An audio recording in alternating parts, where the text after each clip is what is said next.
I love the premise of the show. Smart people talking about dumb shit. I think it's dumb people talking about smart shit. Oh, we go where we not supposed to go, baby. The Brilliant Idiots Podcast. Yep, Charlamagne the God. Andrew Show. We are the Brilliant Idiots Podcast. Yes, Welcome to another week of Brilliant Idiotness. And this week's episode is brought to you by Squarespace. From websites to the online stores, the marketing tools and analytics, Squarespace is the all-in-one platform to build a beautiful online presence and run your business. There are no hidden fees or price hikes, and all websites are optimized for mobile. And it's so simple. Start with a design template and use drag and drop tools to make it your own. Head to squarespace.com/idiot for a free trial. And when you're ready to launch, use the offer code IDIOT to save 10% off your first purchase. Let's start the show. Hezzy! I'm so dumb, bro. What?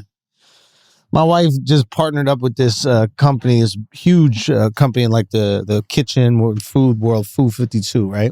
And it's like her first like huge partnership for Blister Peppers. Okay. And I went to order something. Fire name, by the way. Blister Peppers, right? I didn't realize that was your wife until recently. Let's go, bro.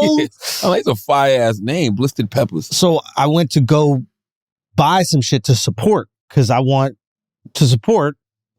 And I bought some shit. And forgot to use her fucking code, bro. Son of a bitch. God damn it. So now I'm going to have to buy more shit so I can use the code so she'll know. So stupid. That's stupid. I'm stupid, man. No, you're not stupid, but that's stupid. Fuck. Like, you went there you had one job, Show. One job is to type in the fucking code. Blister, go support. How much did you spend? I bought fucking 10 things of the pasta. Refund it. I'm sure you can refund it. But now I'm fucking. I refund that shit. Yeah, I might. What's the code? Blister 10. Go to Food 52. Blister 10, 10% off. So but what do they sell? All kitchenware, that kind of stuff. Now they're getting into food, but it's a really interesting business, bro. Consumer goods, man. We got to get into consumer goods, Charlotte. Nah, you're right. It's I don't know. It must be that season. My wife is. Whoa. Nah, she's about to do some of that same stuff. What's that? Oh, she's getting her. Yeah, I mean it's not the kitchen stuff, but it's a consumer good. When it happens, I'll beat them and do exactly what you just did. Yeah. You know what I'm saying? So yeah, salute to the wives and their codes. Yeah. So how was your week, man? It was good, man. It went quick. I don't even know if last week or this week I saw Duval. That was last week. Because we spoke about it. Yeah. Okay, yeah. And the funniest shit in the world to me is watching Lil Duval work out. Lil Duval has never worked out in his life. And now he has to. It looks so. He don't even got gym wear. Yeah. It's like he's in there dressed like he's going to like the club or a comedy show, and he's working out. And it looks like it's working though. Yeah. He looks like he's healing very, very, very fast, man. How was Kimmel, man? You had a big week. Yeah, Kimmel was great. You know what's so interesting? Where were you filming that? Brooklyn. He does it in Brooklyn once a year. Yeah, he does it in Brooklyn once a year. And I was sitting there thinking to myself, how come they don't do more late night shows in Brooklyn? And why does he go to Brooklyn? He's from, I think he was born in Brooklyn. He was raised in Vegas. Don't quote me on that. I know he came up in Vegas, but I think that there's some connection to Brooklyn. Look that up for me, Alex. I think he was born in Brooklyn. Okay. But yeah, he was, right? Yeah, Jimmy Kimmel was born in Brooklyn. Yeah, so he does it once a week, and it was a great show because, of course, Run the Jewels was on there. Killer Mike, one of my top 7 favorite rappers of all time. Salute to LP, the whole Run the Jewels. Amy Schumer was on there. So it's like, we all, Mike's my guy. I'm cool with Amy. Of course, cool with LP. So it was just fun to do, man. Yeah. I remember we was having a conversation before the podcast started. We were talking about like how everybody in the podcast space has such a niche audience. Like Brilliance has a niche audience that we have to bring together. You know what I'm saying? Or Flagrant has a niche audience that we have to bring people together. It's like it's only a few podcasts that like people just know. Yeah. When I say few, I don't even know if it's few. Yeah. It might be Rogan. Yeah. Right? Yeah. That like the mainstream audience knows. I don't even know if they know Rogan's a podcast. They might think Rogan's a talk show. They might. So, and I say that because I was shouting out because he was, Jimmy was asking me about the Black Effect, and I shouted out 85 South Show, and I shouted out, Drink Champs, and I shouted out All the Smoke and Horrible Decisions. Crickets in that audience. So I go, Wait, are you surprised that Jimmy Kimmel's audience doesn't listen to It's the Brooklyn. 85 South show? I'm thinking Brooklyn. Yeah, but They just sold out Brooklyn. 85 South show on September 4th. yeah, but there's a different Brooklyn that watches Jimmy Kimmel than watches 85 South. Exactly. But that's what I said. I was like, damn, so nobody from it. I'm talking about at least one scream, bro. Yeah, Like, yeah. not like 1,600 people in the audience. Not one, like, sometimes you might shout out. I can shout out Blister Peppers and somebody like, at least one person. Yeah, not one person. So I'm like, oh, y'all not familiar? I'm like, oh, this gentrified Brooklyn, huh? You know? Yeah, very much so. Yeah. Because boy, when I shouted out Judy Blume. They knew that shit immediately. When I shouted out Judy Blume, oh my God. They went crazy? Oh man. But it was fun, man. Salute to Jimmy Kimmel and that whole show, man. It was it's just interesting. Yeah. And then your show last week, I saw some clips from that. What was last week? Shit. Oh, Ray J. Yeah. Yeah, we had Ray J on. I saw some Yeah, clips going on for that. I mean, listen, we had a 15-minute interview with Ray J. And I said this on my social media and I said it on Breakfast Club, but it's true. It's like nobody wants any problems with the Kardashian-Jenner mafia. The Kardashian-Jenner mafia rule television with an iron fist. And we did it was a 15-minute interview with Ray J. That's why when Ray J got mad at me Saturday morning, I understood why he was upset. You know what I'm saying? I actually wanted to hit him Friday to be like, yo, they edited a lot of this interview, but I'm like, you know what? I don't want to stir up nothing if nothing needs to be stirred up. But, you know, he got on the gram Saturday and he was like, man, you corny. He was like, yo, you corny for this, man. It's so lame. You're supposed to be my man. I respect you. And I wouldn't even have done the show if this and that. And I'm like, he had every right. He publicly apologized right after, you know what I'm saying? But he had every right to be upset because, if you sit down with, you know, a TV show and you're expressing some things that other people probably wouldn't let you express, and the same thing happens where you think it's the safe space, you can see that would upset you. You know what I'm saying? I'm like, yo, so you know, like me, that's my guy. So if he, you know, the conversation he wants to have, you gotta have that on Breakfast Club, or you gotta have that on a podcast somewhere. You know what I mean? Because it's not happening on network television because Kris Jenner is a gangster. Yeah. Don't let nobody tell you What did different. they cut out? Can you tell us now that we're on this podcast? The crazy part is it wasn't nothing that he hasn't said anywhere else. What'd he say? That, you know, there's other tapes. It's like three tapes. 3 tapes, You know, I think we saw one and then Kanye got one. and then it's like another one. But he said all of that before. And where are they? I don't know. That's a great question. Because, I mean, they don't want to put out another tape where Kim is chomping meat, right? Does it matter?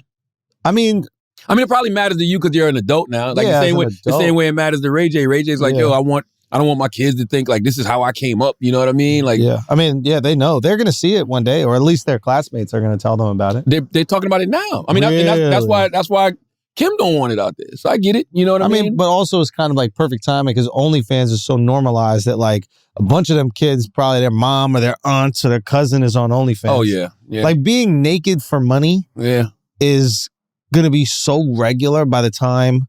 It's regular now. We need Islam, bro. Like, I'm serious, 3/4 bro. of cloth.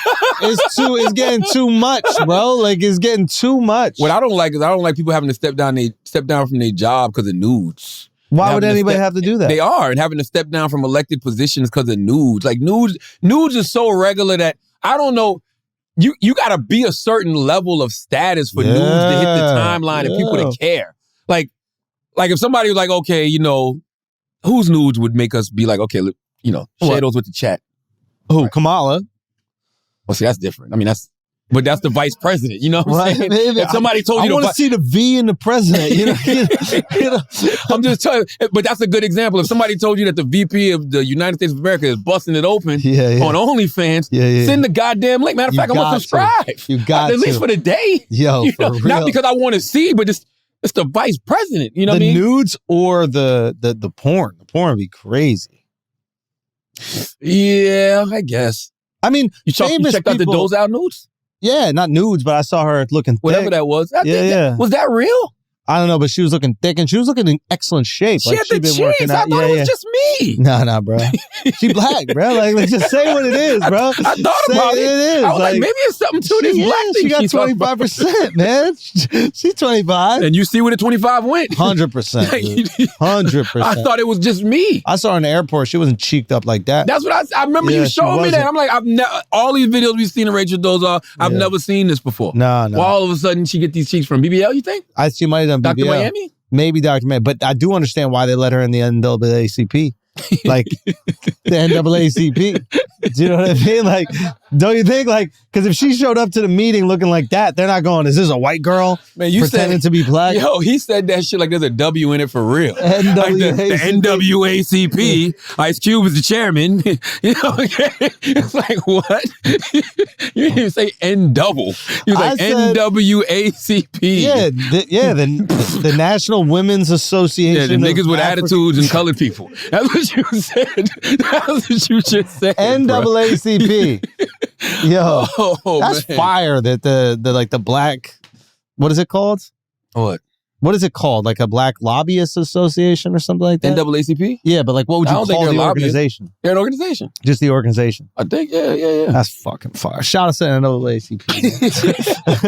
But no, NAACP, dude. It just depends whose news it is, man. But what else did Ray J say? What? I don't even remember what else he said now. But I mean, listen, it ain't even about what he said. It's just the fact that, if you sit down with somebody as an artist. Come on, tell us what he said, man. I really don't remember now. Stop I just remember the 3-tape thing, because that was it. What would the NAACP say? Well, they kept that in. What'd they say? No, because he was like, he said, no, as a black man. And I'm like, Whoa. Y'all know who y'all was sleeping with, man. Whoa. You and Kanye like to do that. You know what I mean? That's the snow bunnies, right? Come on, yo. Salute the GOAT. Dr. I'm talking about the Kardashians. Snow bunnies. But they know who they be with. But who do they be with? They slept with the Kardashians. They did. But Ray had a good answer. What he said? I didn't marry her. Hey! He said I didn't get her pregnant. Are you going to legally demand an apology, or are you going to actually pursue a lawsuit? It's going to be some legal stuff happening. Okay. It's going to be some legal stuff. All right. Well. But just think about it like this. Without me just going through all of the facts, right? I said what I said. I said what I said. It's crickets over there. No response. No, nothing. Nothing. How long it's been? Like 2 weeks? Silence. Nothing. Has Kanye said anything to you? Silence. Damn. And they usually are the type of people that respond fast and then they try to like tear you right down, like right away. Yeah. It should say a lot from just that. Right. You know what I mean? About what I'm trying to do and how I'm trying to survive. You know what I'm saying? As a black man, as a father. The only thing I don't like when you and Kanye, y'all like to do the black man thing, because it's like y'all knew, Y'all knew who them women was. I never, yeah. But I didn't marry her. I didn't marry her. You didn't, that's true. Yeah, I didn't marry her, dog. We had a relationship and I moved on. That's true. You know what I'm saying? This is my final question. If you had one wish, right? How does this work out where there's an acceptable outcome for Ray J? I just want to clear my name, man. Ray J's the shit. But nah, Ray J, I mean, my whole thing is, man, like, when you sit down with somebody and you interview them, man, they trust in you. It's a safe space. Present their words the way they want their words presented. So how do you make sure on your show that you can do that? On TV? Yeah. I can't. So isn't that scary for a guest that's coming on to be interviewed? Like, how they gonna chop this shit? It depends. It depends what they're talking about. I think Ray J was a unique case, because for whatever reason, people are scared of the Kardashian Jenners, or they're just always... Why are they scared of the Kardashian Jenners? I mean... What's going to happen? You're either scared of them or you want the relationship. Because you don't scared of not having the relationship. That's right. You got to make sure they at the award shows every year. You know what I mean? Or you might want them to be guests on your other late night talk shows. You know what I'm saying? And I can't be mad at them wanting to preserve the relationship. You know what I mean? And you can't be mad at the Kardashians for flexing their muscle. Exactly. 100%. Yeah, protect your brand. And that is a huge stain on their brand. If they had 3 sex tapes, the whole thing was planned. The mom was looking at the sex tapes. That's what's whack, though. Giving pointers and what you just said is what reminded me what I wanted to say. When you do those deals for a company like, what's the company called? Vivid. Vivid.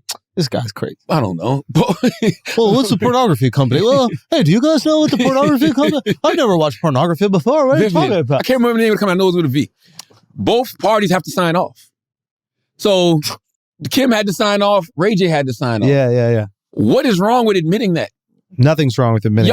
You actually look genius that y'all signed off on this, marketed it, promoted it in a way that you actually made money and blew up off it. The fact that they haven't told the real story is why we've had so many trash ass sex tapes. Crazy. Because everybody thinks you can just do a sex tape, and then leak it, and become the Kardashians. No. I was watching that's not how it works. The other night, man. It was fire stuff. I've never seen it. You never seen it? I've seen bits and pieces, but I've never watched it. But we talk about how it might hinder Kim. It's hindered Ray J. Huge. Because think about it. If you, and you know, because you don't get any press, like positive press as a dude for a sex tape. That's like, right. You just get looked at like a porn star. That's right. Women get famous up That's there. right. And what if you want to do bigger business? You know what I'm saying? And it's like, let's just say Ray J has a company like Raycon, right? Yeah. Raycon is carried in different places. What if there's like a big, like, department store that wants to carry it, but they also do business with the Kardashians. So they're like, what? We don't want to insult the Kardashians. Let's ask the Kardashians if they want to share shelf space with Ray. What if they be like, no? Wow. You know what I'm saying? And you're saying that might be happening? I'm just putting out a hypothetical. So they blocking Ray J? I think, yeah, clearly. That's fucked up, bro. Hey, man, it just is. Like, you're on Love and Hip Hop. You can't tell your storyline. You know what I mean? But your storyline's playing out on their side. On their side. Oh, but you can't talk about it on So I Love and Hip understand Hop. his frustration. I get it. He got to come on the Breakfast Club so we can talk about that shit, bro. Yeah. When is he going to do that? I don't Or Brilliant Idiots. Or Flagrant. We would love to have you. I think Flagrant would be good. We'd love to have you. Flagrant would be good for We would love to. We're not worried about burning bridges or destroying relationships. Okay. And we are not down with that Snow Bunny love. So you can talk about your regret. We need Ray J and we need Dr. Umar Johnson immediately. How can I go to Dr. Umar's show? I don't think that people. I love Dr. Umar Johnson. Umar, you got to do Flagrant, man. Ray J, y'all got to do. I'm being dead. Like, you think it started off as a joke, and now I'm like, I admire. How can you not love Dr. Umar? Who's funnier? It makes me. It's hard for me to write comedy because I go nothing. God damn, you really took that bottle right there. That shit was fucking all this talk. What the? All this talk is sucking cock. Yo, you was looking like I had to show you how it's done, bro. Dude, that was gnarly, bro. Holy shit. Imagine some calling somebody head game gnarly. That's God damn. You got to hit it like Trump. That's why Trump was so delicate. He's like, they're not going to say I'm sucking dick out here. Listen, not only is Dr. Umar funny, he's the fucking work done, bro. Oh, really? Bro, Dr. Umar's cool is there. Wait, is it? Bro, you got to go watch his Instagram page and his YouTube. He's inside the school. He's showing you what it looks like. He just did a block party there the other day. Let me tell you how ill Dr. Umar is. Is anybody being educated at the school? It's still trying to get accreditation. I looked this shit up. What type of school, though? Isn't it a high school? It's called the Frederick Douglass Marcus Garvey Academy. For boys and for boys. He's got, the school is there. It's in Delaware. Yeah, I've been donating. It better be fucking ready. How much did you donate? Did you put the code? Did you use this code? 1 Bitcoin. 1 Bitcoin. What the fuck, Alex? Who did you type in? Dr. Umar's school name. Scotland School for Veterans Children. See what I'm saying? No, right there, right. See what I'm saying? We are destined to be together, Dr. Umar Johnson. Stop playing yourself. I'm the only Snow Bunny in your life. Put Dr. Umar Johnson School for children. There you go. It's the Frederick Douglass Marcus Garvey Academy. Oh, there it goes. Yeah, the Frederick Douglass Marcus Garvey Academy. It's open. It's not open with the kids yet, but it's built. Yo, I be watching him. He's doing the renovations. He had the HVAC put in. Yep. He just solicited for security cameras. Let's go. He's doing it. He built something. It's there. So you acting like you gotta convince. You don't gotta convince me, bro. I know it's there. People be hating on Dr. Umar, man. No, they're stupid. They don't have a sense of humor. They don't have a sense of it's no question that he's the funniest guy on the internet, right? There's no question. Because he's not trying. And I love the fact that he's become the boogeyman of biracial relationships. Yo, if you pop up with a biracial relationship, Dr. Umar is watching you. That's the only thing I disagree with that he says. What? About biracial relationships. Why you should be able to love whoever you love. That being said, Dr. Umar, not me. You can, you know what I'm saying? You can love whoever you want to love, but I'm judging. Are you judging? I'm only Who are you to judge? a black man with a black woman. I guess that makes sense. I guess that seems to have a lot of sense behind it. Only reason I'm judging it is because, like, you know, if you one of those people that talk so pro-black, you know what I mean? But you sleep white on either side, male or female, I'm like, okay, come on now. Now, what if you're one of those people who talk so pro-white? But got a black woman. But got a black one. What do you say about that? Pro-white as fuck, black woman. I think I respect it. I never thought about it. Right? Yeah, I never thought about it. Wouldn't that be kind of fire? You mean a black man? What do you mean, a black man with a black white woman? Dude. Oh, nah. No, I don't know. MAGA in the streets. Nope. Something else in the sheets. MAGA in the streets. NWA.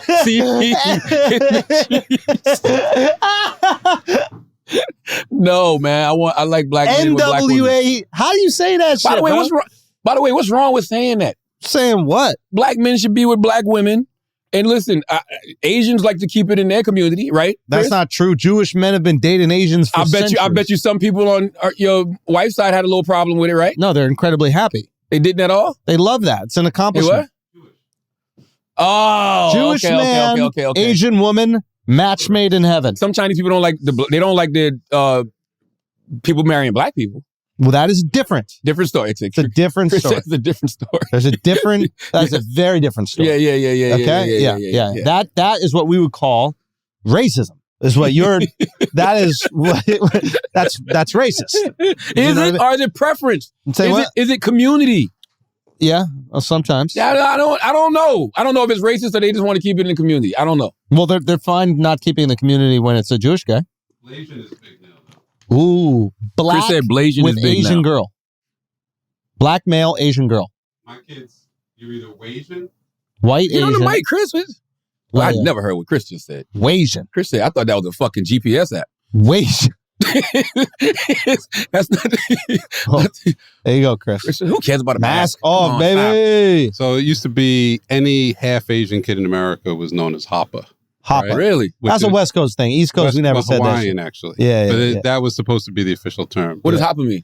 I think it's a Hawaiian term for mixed. Okay. So you could be half black, half Asian, half Jewish, half Asian, whatever. Yeah. According to my kids, in New York City at least, it's Blasian, which is black and Asian, or Wasian, which is white and Asian. Wow. Yeah. And they she's Wasian, there are a lot of Wasian kids in this class. Yeah. A lot of Blasian kids in this class. But I think like we always, like Whitney Houston always said, the children are the future, right? So I think the kids are way more progressive than the generations before them were. So they probably won't even look at it as, it's a problem to be with a black person or it's a problem to be with a white person. It's us older folks that's saying keep it pure. Have you heard what Dr. Umar has said about the half white, half Asian? No. He calls them snow dragons. And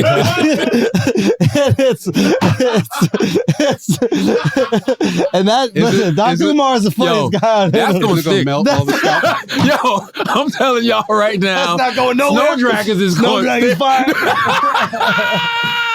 Snow dragons is going stick. Yeah, listen. Snow dragons is crazy, bro. Can I ask something about dragons, though? Yeah. So I was in, speaking of snow dragons, I was in the National Palace, which is the biggest museum in Taipei. That's Taiwan? It's in Taiwan. Okay. And it's all the artifacts and ancient Chinese art that got brought over to Taiwan when China fell to Mao. And everything is dragons. And I'm looking at all these dragons and I'm like, it's interesting because it's a mythical creature, but you think about Scottish, right? St. George and the dragon. Like European history, he slayed the dragon. There must have been dragons. Yeah. Duh. Because all these cultures that had no connection. The Loch Ness Monster. That's a dinosaur.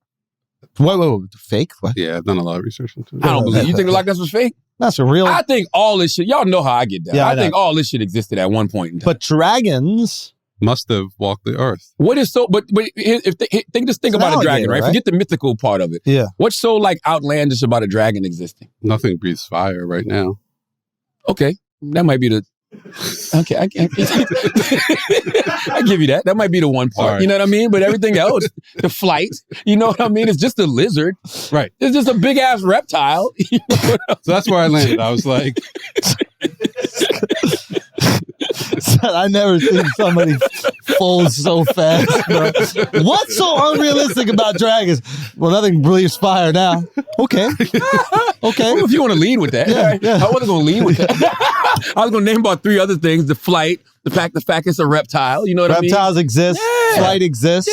Yeah. Okay. Fire 2 out of 3. 2 out of 3. 2 out of 3. So do you think that the dragons were predominantly in Asia? That seems to be the heaviest dragon mythology, but Is the reason they no longer exist because they've eaten them all? Could be. could be. Probably still find some nice aged dragon wings on the wet market from years ago. Got to pay top dollar though, I'm sure. Well, snake wine is a big thing in Taiwan. Really? Yeah. So that's, I mean, yeah. I'm all in, bro. I'm telling y'all that right now because I really do feel like all of those things existed at some point in time. And you know what makes me think like that? The shit we see now. Like, think about the things we think we take for granted. Like, can you imagine the first time somebody saw a fucking whale? Wow. Or a giraffe? Right. You know what I mean? Or an Yeah. elephant. Think about the first time a human laid eyes on that shit. You'd be like, what the fuck was that? So I feel like all of that stuff probably did exist at one point. Yeah. I think so anyway. I mean, yeah. I guess, I don't know. What do they say about, like, what is the etymology of some of these mythical beasts? I think Phoenix is another one that I feel like it pops up in different cultures. What's the Phoenix? The Phoenix rising? Yeah, Phoenix. I don't know. What is it? It's just a bird, though, It's a right? bird, but it's consumed by fire and it comes up out of the fire and it's reborn. So that must have happened at some point because I feel like South American culture has Phoenix. Yeah. I feel like European, I don't know. Phoenix and dragons, I feel. Yo, the dragon shit is the weirdest thing because, like, I don't know what it... Like, Phoenix is a bird. Okay, a bird's on fire. Okay, I can see a little, whatever. But where do you get dragon from? And if it did exist, where are the bones at? Because we got bones for all these other things. Like, where does dragon... Let's say they made it up. Mm-hmm. Where did they make it up from? Is it alligator? And you're like, what if an alligator had wings? That would be the craziest animal ever. Right. Yeah. So are there alligators in Asia like that? Probably. I don't really know. I mean, it's reptiles, though. I mean, I'm sure it's some type of big-ass reptile that roams There's the earth in Asia. what is it, a Gila monster or something like that? Like the closest Right, but thing. there's not in Scotland. So where the fuck did the Did they Scottish... get the fucking where things? did they get it Yeah. from? That's what I want to know. Well, dragons could fly. They probably flew over Scotland. So where every the now fuck, and then. where the bones at, dude?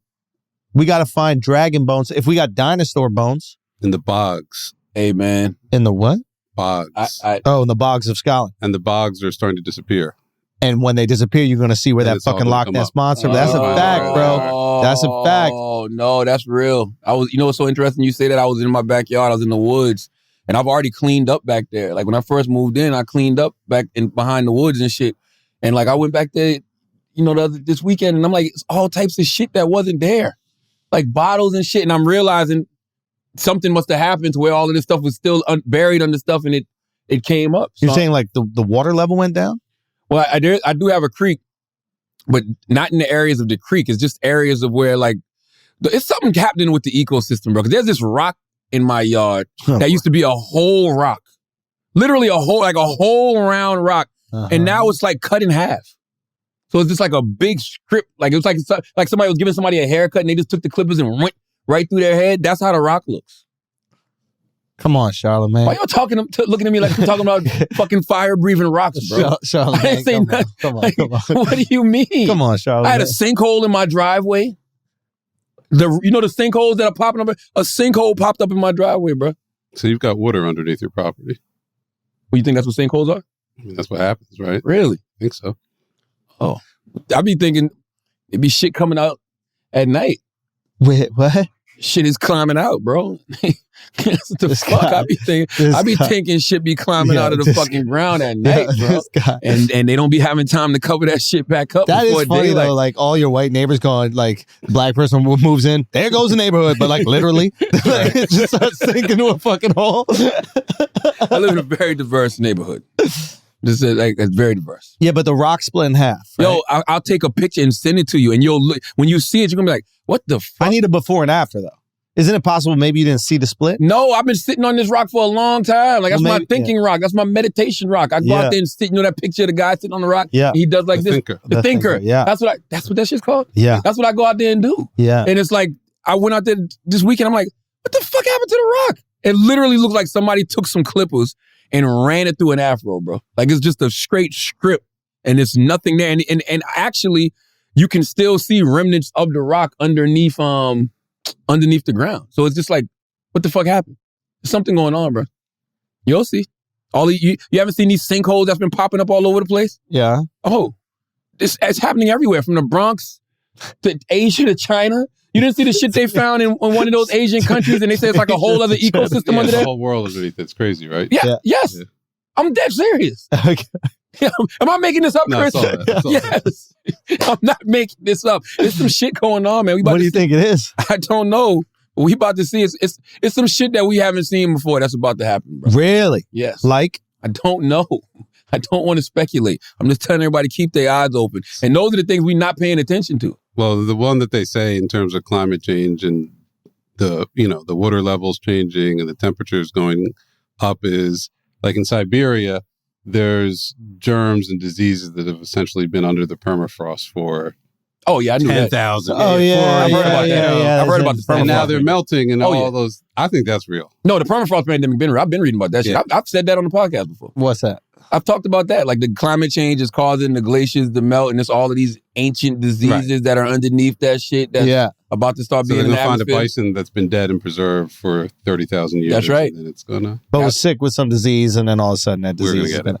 But wouldn't disease potentially die in the permafrost? No, I mean, the permafrost is like the bog. Like the thing with the bogs is the lack of oxygen.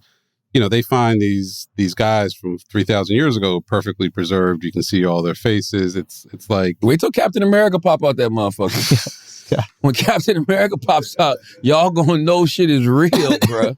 See, look at this shit. Look at the headline. Giant sinkhole. What does it say? Who's bringing this up? That's you out? Giant sinkhole with a forest inside found in China. Species unknown to science could be hiding in this gaping hole. It's a whole ecosystem down there, bro. How did those trees grow? How did the grass grow if there's no light? That's what I'm saying. Don't discount the fire-breathing dragons or the fucking rocks that's got a part, bro. There's some real shit happening. The sinkhole is 630 feet deep. That's crazy, yo. All right, Chris, what topics we got today? Yo? Chris, what topics we talking about today? What did you think about all of the academics controversy? Yeah, can you break that down to me? Well, academics was on his Twitch, and I think that's the thing, right? Academics is a lot like Brilliant Idiots. Well, the things I say about Brilliant Idiots, and what I mean by that is we have an audience. Yeah. And we have an audience of people who know us, who fuck with us, who listen to the whole podcast and understand anything that has been taken out of context on this podcast. They understand exactly where we were coming from. Yeah. But it's like when this gets introduced to a new audience, then that conversation we're having with friends, amongst friends, gets introduced to strangers who don't know us, and now they're like, well, what the fuck is this person talking about? If you go and you listen to what academics was saying, academics did use the word dusty in reference to an old rapper. He was talking about one rapper in particular. Who? I'm not saying. That's up for Act to tell that story if he ever wants to tell the story. But he was talking about this one rapper. Yeah. And when I heard him say that, I understood he was talking about one rapper, right? Okay. But he asked a valid question after that. And the valid question was, how are you a founder of hip hop or somebody who says you invented hip hop and you broke? And if you listen to his whole podcast, he's talking about, man, I just don't understand how that happens, and what do you do for the founding fathers? What do they owe? He's having this whole conversation. And I'm like, yo, if you're a 31-year-old guy like academics, the only hip-hop era you know is bling bling. So everything you know about rappers has been rooted in money, right? And so I don't know if LL heard the whole thing, because what LL was addressing was literally all the points Act made in the whole podcast. That's why I like how LL broke down the business and how the business was different back then. And 100%. How they all, not him, but a lot of them were signing like, really shitty record deals because nobody even thought rap was a thing. People just wanted to get their music heard, right? So LL broke that down brilliantly. And he was breaking down how nowadays people got accountants and managers, you know what I mean? Financial advisors. You ain't have all of that. You winging it. You straight out the projects and you winging it. So I like that LL, broke all of that down. But I don't know if everybody listened to everything that Ak was saying, but this is the biggest point I got when it comes to academics.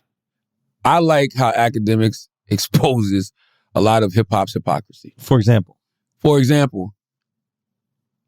you have a conversation with Ak and you say hip hop is not about money, and somebody's contributions to the culture, shouldn't be rooted in how much money they made. You're absolutely positively right.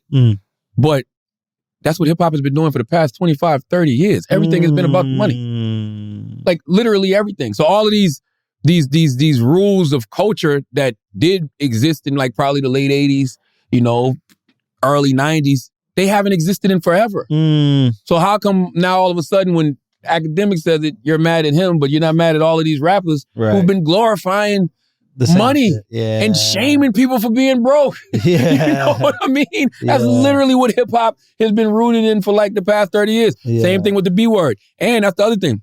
Academics. He's talking about, Regine Carter, salute to Regine, and he said the B word. He also called himself, and he said, let me not call it that. But that's completely cut out. No, it's in there if you actually listen to it. And some people heard it. He was like, yo, let me not say that. He was like, then he brought it to women. He was like, but B words be leaving these dudes when they get RICO cases, whatever. Yeah. And then it's like, yo, you can't call, you can't call women a B. You can't call women a B. I'm like, what about the music? Really, hip hop? And by the way, I'm glad that we've all gotten to the point where we're growing, we're evolving, but we got to have that conversation before we get to guys like academics. The conversation has to be, we don't do that no more. We were wrong. Yeah. You know what I'm saying? We shouldn't be disrespecting women because the truth to the matter is, y'all not worried about the disrespect of all women. You were respected, but Lil Wayne's daughter. Yeah. And that right there shows you the patriarchy. The patriarchy is, yo, you can't disrespect Lil Wayne's daughter like that. Your Lil Wayne is what you're focused on. Yeah, you know what I'm saying? You're focused on the man. So it's still really not about not disrespecting the guy. Yeah. But if we want to have a conversation about not disrespecting all women, I'm all for that. But we all got to live that. You can't aim at the easy target and say, he shouldn't be doing it. You know what I mean? Yeah. And it's got to, when you talk to Ak and you listen to Ak, he's confused by it. Because he's like, well, damn, all of these guys do it in their music, and I hear them in interviews, and they referring to women as B words. And then when like I do it, all of a sudden it's like I need to have a conversation. Because that's reasonable. Because they're doing it, and once again, this is me talking, Charlamagne. It's because it's Lil Wayne's daughter. Yeah. Not the larger point, which it should be, is we shouldn't be disrespecting women. Yeah. Period. In that. But sometimes you could be right, and it's like you're not the right messenger. True indeed. I remember Taxstone would say that shit, because he was talking about the Black Lives Matter movement. He's like, as much as I support it, I can't be the voice of it. And I go, what do you mean? And he goes, they'll use my life and my history as a way to discredit the movement. That's right. So I just got to support it. That's right. But I can't be the guy for it or one of the people for it. And I was like, oh, that's a really savvy point. That's right. Because we see people do that all the time with politicians, with musicians, with everything. It's like, once there's something that you could discredit, then discredit everything that they're standing for. And I think maybe that's something that people who have used those words or continue to use those words got to understand. You know what I mean? I know you see a lot of rappers talking about rappers being under attack or whatever like that. They're treating us like we're violent. And it's like, well, in your music, you're saying you're violent. You can't put out all the albums about how violent and dangerous you are and then be like, why do the police think we violent and dangerous? It's like, true. You said you are. That is true. And I even when this first happened, when the situation first happened, I said on Breakfast Club, I was like, people are going to have so much disdain for academics that we're not going to have the larger conversation. And the larger conversation should be, how do we, make sure our founding fathers of hip hop are good? Well, that's the other thing about being a founding father. Is like the founding fathers are always broke. It's like the first over the wall. That's right. It's like first over the wall gets shot, but it's like think about it, like you look at basketball, like Bill Russell. I'm not saying Bill Russell's broke, but like Bill Russell didn't make the money that fucking LeBron is making now. But they have a union and those guys. That's right. Way. Still, he didn't touch the real money. Like even like football players, like there's money now that's happening in these sports that the early guys that were like famous to us never touched. Charles Barkley ain't make no money that these guys are making. But to LL's point, the business is different. So it's a bigger business now. It's a multi-billion-dollar business That's now. It wasn't a totally multi-billion-dollar business when, And he's one of the guys ones who were in it. helped create that. I mean, Absolutely. one of the earliest in movies and TV. Absolutely. And also just massive commercial success. And Absolutely. So that's my whole thing. I just like I love the hip-hop hypocrisy that comes with these situations. Because, a few days later, the good brother 50 Cent is on Instagram, with his son. Because, I guess his baby mom was with Diddy or whatever. And he's like, son, what I told you. These bitches be crazy. It's like, I ain't see the bitch police jump out on 50. It wasn't no alarms being rang for Fifth, And the crazy thing about that is the conversation turns to, well, that's because 50 built like that. He 50 really active in these streets. I'm like, what that got to do with anything? I thought the conversation was about whether something's right or wrong. That's it. Yeah. That's all. Yeah. That's it. Nothing more, nothing less. But it's not to that point about the messenger. It's just always about the messenger. Yeah. You know what I'm saying? It's never really about the message. And that's why, like, sometimes, man, in any culture, whatever rules you have, nobody sticks to because nobody knows what the fucking rules are because the rules always change from person to person. You know what I mean? Yeah. Like, they all change from person to person and who it's directed to. You hear B word over here, okay, whatever. Oh, you hear B word over here, okay. But when it's directed to, oh, you can't call this person a B. Yeah. You know what I mean? Or you hear somebody call somebody the B word, and it's like, oh, you don't say nothing about it, but academics, you can't call women the B word. It's like, come on, man. Yeah, it's almost like that was like the excuse to attack him. It's almost maybe like there's a bunch of people who are ready to attack, and then you gave them the tiniest thing where they could jump on it. And when you listen to his audience, yeah, who are probably all a bunch of people his age, yeah, they're confused. Yeah. And they think we look stupid as shit. Even saying what we're saying? Because they're like, y'all house ain't clean. How you gonna tell him his house dirty? You know what I mean? That's the trickiest thing about hip hop, man. It's like, it's a very tricky thing about hip hop where it is. Say again? We're all guilty. We're all guilty. Yeah, it's like everybody's guilty, at least of something. It's actually the tricky thing about just being like a human in the first world. Like American culture. Yeah. American pop culture. All these people are tweeting about, about injustice on a phone that's made by slaves, bro. It's like, it's crazy. Like, it's a crazy thing, right? It is. So just being a human in the first world in this time, you are directly part of a supply chain that leads to something awful happening. Now, that doesn't mean that you're responsible for it because it's impossible to completely unplug. What are we going to go do? Live in the forest, not talk to anybody? That's anymore? right. Same thing. Yeah. So we're allowed, maybe if we just acknowledge our own hypocrisy and then just try to do our best within the system that we live in. I think a lot of people, they look at music and it's just like, well, you don't got to call women this in music. You don't got to do this. But at the same time, I'm here on the podcast. Bitch here, bitch there, all that kind of shit. Yeah. By the way, that too though, like when Tupac back in the day, God bless the dead, Tupac made that statement. He was like, "There's a difference between bitches, there's a difference between queens, real women." He had a whole song called "I Wonder Why They Call You Bitch" in reference to C. Dolores Tucker. Go listen to that record. It's on All Eyes on Me. But most importantly, go listen to what Tupac says at the end of the record. Tupac says, "It's just business." He says that. He literally says. No, don't take offense to it. It's not personal. It's just business. What does that mean? I think that a lot of us are tongue-in-cheek and use these words and this colorful language because we know that's what attracts people. I've never really subscribed to the B word. Really? Nah, especially in regards to women. I'll say it to a dude. You know what I'm saying? For women, I'm like, it's always been harsh. I would never. Language is an interesting thing, especially slang. Yeah. Why are we calling people something we got? What do you mean, dickhead? I look at my dickhead every day. What's wrong with a dickhead? I don't think there's anything. That's why it's so hard to insult men because, just calling us the body parts. The best one was in Coming to America. Which was? When Arsenio Hall said, "You freeze, you diseased rhinoceros pizzle." That's fire. That made sense. Yeah, but that's long as hell. I don't know why the rhinoceros in particular, but just the disease part. Yeah, just to say you dickhead, yeah, you got one. Yeah, pussy. Yeah, I love pussy. Yeah, why would you call somebody something you like is an insult? None of it makes sense. Yeah, it's got it ass wipe. You don't wipe your ass. Yeah. We make up these. Yeah, cock is good. Cock What is cuck? Like cuckold? Like I thought cuck mean you like. Yeah, that is interesting. Because that means you like to watch other people fuck your woman, right? yeah, that hits deep, bro. Unless you actually like cucking. And then if you don't like cucking, that's an insult. But if you actually like cucking, nobody can insult you. Because what are they supposed to say? Like, you fuck your wife. You know what I mean? Like, you wife fucker. You know, like that. Motherfucker's a good one. Motherfucker. Nah, because if your wife got kids, you a motherfucker. Oh, yeah. So you'd have to say your motherfucker. You are a motherfucker, bro. No, like your motherfucker.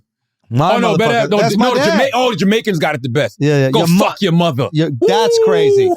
That's crazy. Going back inside, rewind. Like, that's crazy, dude. No, that's next level. Go fuck your mother is wild. Your mother's cunt. Your mother's cunt. Yeah. What does that mean? Your mother's pussy, bro. Oh, yeah. What about is blood clot literally just a blood clot? I don't even know what that means. Blood clot. I mean, blood clot is terrible. I'm saying that's what I mean. I don't know what. Well, I guess I didn't think blood clot was bad. I thought blood clot is like fuck. Blood clot. I don't know what blood clot means. Yeah, why blood clot? Would blood clots kill you? It's like aneurysm. Does it mean stop? They got a thing about blood though. Like if a woman's on her period, she can't touch the food or nothing. Like, does it mean stop? The blood clot. Does it mean stop? Because it's like everything stopped up. You know what I mean? Does it mean stop? I thought it's just used as like fuck.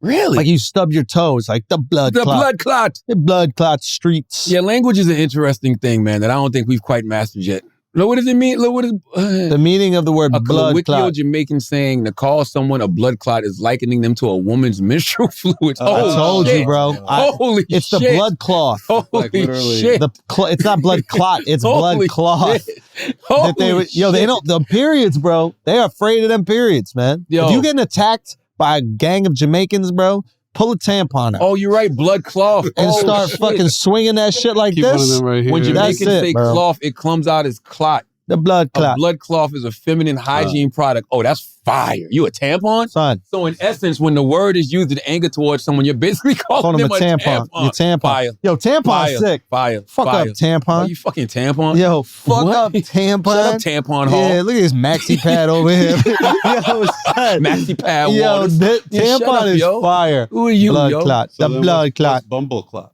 The bumble clot. What? Bumble clot. Isn't that one? Yeah, what's the bumble clot? Oh, that's like a doodle that's one. the animal. Yeah, that got to be the animal. The bumble clot. Bumble clot is Jamaican slang equivalent to douchebag or motherfucker, often used as an interjection to express disgust and dismay. It's also spelled bumaclot or bumaclot, among other spellings. It's an insulting vulgarity that literally refers to either menstrual pads or toilet paper. Oh, it's the same thing. The bumble clot and the blood clot. Those are fire. The bumble clot. Jamaicans, y'all got it. Those are fire insults because women do not like their periods. Ooh. Why don't they understand when we don't like them then? The only time they like them is when they don't want to be, when they think they're pregnant and then they they're come. not. That's it. That's the only time they're happy to see it. Other than that, they hate that shit. Women's reward for not being pregnant is feeling like shit for 4 days. 7. Damn, girl. Damn, girl. In the house with a lot of women, you know. Oh, Lord have mercy. Oh, yeah. That's my life. The blood clot. What else we got? Scroll back up. Oh, Rihanna's doing the Super Bowl halftime show. Let's go. Which means that she probably will have an album coming out as well. Either that or some new Fenty Beauty products. Oh, you think? You know what I mean? I like it, man. I think it's dope. Last year we got Dr. Dre and Snoop and 50, Eminem, Kendrick. Yeah. You know, this year we got Rihanna, and I'm hearing that she wants to bring out a lot of different people with her. And she has the songs to do it. Oh my God. She can bring out T.I. for Live Your Life. She could bring out Drake for that, Oh Nah Nah, What's My Name? She could bring out Eminem for the Monster if Eminem wants to come back 2 years in a row. Mm-hmm. She could Run This Town with Jay and fucking Kanye. Like, she got smashes. Like, and those are like all big records, #1 records. Like, I think she's the perfect type of artist to have at the Super Bowl. Yeah. Because she is a song that touches almost every genre. She got the house music song that she did with, what's his good guy's name? David Guetta, right? Or Calvin? Oh no, Calvin Harris. Calvin Harris. We found love in a hopeless place. Slap. She got R&B. She got rap, and then she even has like a soft rock song with Paul McCartney. And then what was the one we were talking about? I don't want to see that shit. All I'm saying is she has something for everybody there. Yeah. You know what I mean? Yeah. And this is interesting, too, because, she told Vogue in 2019 when they asked her about performing at the Super Bowl, she said, I couldn't dare do that. For what? Who gains from that? Not my people. I just couldn't be a sellout. I couldn't be an enabler. There's things within that organization that I do not agree with at all, and I was not about to go and be of service to them in any way. Now, mind you, 2019, the Roc Nation partnership was still in play. So I wonder what's, changed over the last few We're all years. hypocrites, bro. Well, no. We're all Here's the thing. hypocrites. She said she turned down the Super Bowl gig in solidarity with activist and former San Francisco 49er quarterback Colin Kaepernick. The reason that is always going to be difficult to do is because Colin would like to play in a Super Bowl right now. Yes, he would. So why are you going to boycott the Super Bowl when he actually wants to be in it? That's what I'm saying. He wants to be in the league. Like, that's always difficult. It's always difficult to stay you're standing in solidarity with Colin because Colin wants to be in the league, So it's like, I can't wait until that question is answered because I'm sure it will be. I'm sure when she does press around the Super Bowl, somebody will ask her about that. And I just want to know what her answer is now. You know what I mean? And I'm glad. I reserve the right to change my mind all the time, Well, what do you think her answer is going to be? Because it's not the money. They don't even pay you to do that shit. Really? I don't think you get paid to do the Super Bowl. I think what you do is you get paid to like be at the Pepsi party or some shit. It's just the look. It's so big. It's big. I would think that her answer would be that she got a project coming out. I like that. I don't even idea. think it's that. Maybe, but I think it's more so, the solidarity with Jay-Z and Roc Nation. These my people. Like, they have my back. Yeah, they signed me. They've been my partners forever. You know what I mean? I am who I am because of this relationship. that partnership, and I like the work that they have been doing. They're gonna bring NFL. that quote up a lot. Yeah, oh, absolutely. They're gonna bring that quote up a lot. But honestly, that quote, I'm glad she had that stance in 2019, but 3 years later, it's just kind of weird to have that stance to say you're in solidarity with Cap because Cap still wants to be in the league. Yeah, what's the deal with that? I don't know. It's just, so you just say we're all hypocrites. It's like, It's all hypocrisy. It's just like that. Nothing. It doesn't even make any sense. Hasn't that ship sailed though? I mean, he had a tryout.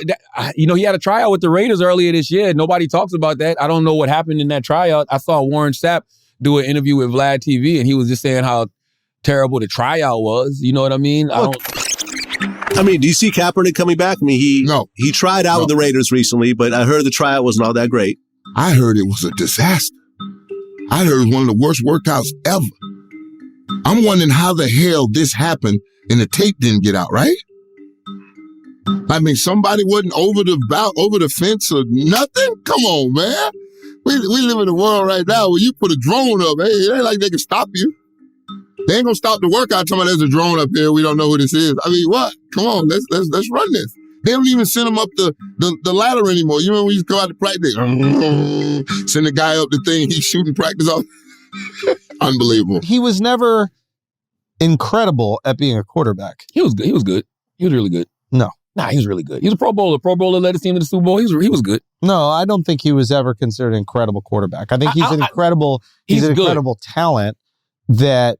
Okay, I see what you're saying. You know what I'm saying? But the actual skill of being a quarterback, what often happens in the league is that by the second or third year, teams start to figure out how to play or plan for a specific quarterback. Yeah. Right? Yeah. Because you can do that. You can plan to someone's strengths. Like if you know that a certain quarterback isn't going to run at all, then, and you know they're only going to pass, you could drop people back into pass coverage. Like there's certain things, and if you know they are going to run, then you can focus on that. Like there's specific things. Sometimes you can stop it, sometimes you can't. You have a perfect example of Lamar Jackson. I was just about to say. Oh my God. So like the Lamar Jackson thing is everybody's going, oh, okay, second season they're going to figure him out. Nope. Third season they're going to figure him out. Joe Burrow figured out. Joe looks, and also his line is doo-doo. But there's certain things, and I think that what happened was they started to figure out him, and his game didn't evolve past that, or maybe he didn't have enough time for his game to evolve past that, or maybe the people he was just playing with. But it seems like when he's had these tryouts, he wasn't impressive enough to deal with. Well, how long has it been? 5 years? No, longer. There's no precedent. Like for that, 8, right? Nobody's 7 to 8. Nobody's been out the league for 7 years. Nah, he's working out because he needs something to do. Bro. What's the last time? 2015, 2016, Alex?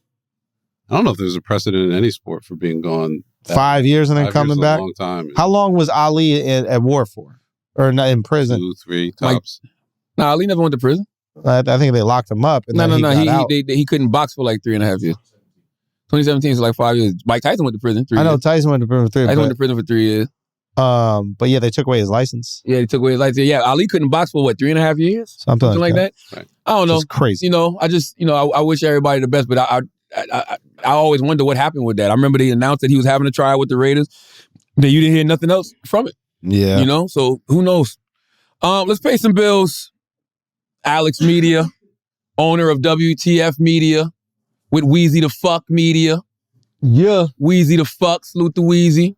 Guys, today's episode is brought to you by Squarespace. Mm-hmm. Okay, Squarespace is an all-in-one platform for building your brand and growing your business online. Stand out with a beautiful website, engage with your audience, and sell anything, your products, content you create, and even your time. Okay, I'm telling you, Squarespace makes it easy for creators to monetize their content and expertise in a way that fits their brand. If you have a business, you need to make sure that you have a place on the internet for it. It is an absolute no-brainer.